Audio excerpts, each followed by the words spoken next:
Hello everyone, সবাই কেমন আছো? আশা করি ভালো আছো বড় দিদি ভাইলা। Just joking. তো সবাই কেমন আছো? আশা করি সবাই খুব ভালো আছো, আর আমিও ভালো আছি। তো আজকে বাড়ি ফিরে যাওয়ার পালা। অনেক দিন হয়ে গেল দিদি বাড়িতে ছিলাম, তো মনটা একটু খারাপ করছে, আবার মনটা অনেক আনন্দ আনন্দ হচ্ছে এই কারণে যে বাবু আমাদের সঙ্গে যাচ্ছে, আর মনটা খারাপ হচ্ছে এই কারণে যে আবার গিয়েছে একই হিসেবে জিন্দেগি, অফিস বাড়ি এটাই করতে হবে, তো সেটাই লাইফ করতে হবে, কোনো কিছু করার নেই। মনটাকে এটা বলে সান্ত্বনা দিয়েছি। তো দেখো, তোমাদের সঙ্গে গল্প করতে করতে আমরা স্টেশনে পৌঁছে গেছি। আর এটা নলহাটি স্টেশন। তো তোমরা এখান থেকে কে কে ভিডিওটা দেখছো তো কমেন্টে জানাবে। আমরা দেখো ট্রেনে চেপেও পড়েছি, ট্রেনের ক্লিপটা নেওয়া হয়নি।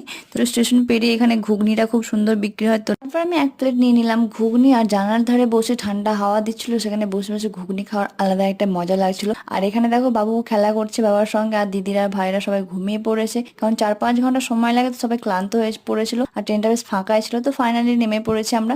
আজকের মতো এতটাই। ভিডিওটা ভালো লাগলে লাইক, কমেন্ট, শেয়ার এবং subscribe my channel. Thank you for watching. Bye by.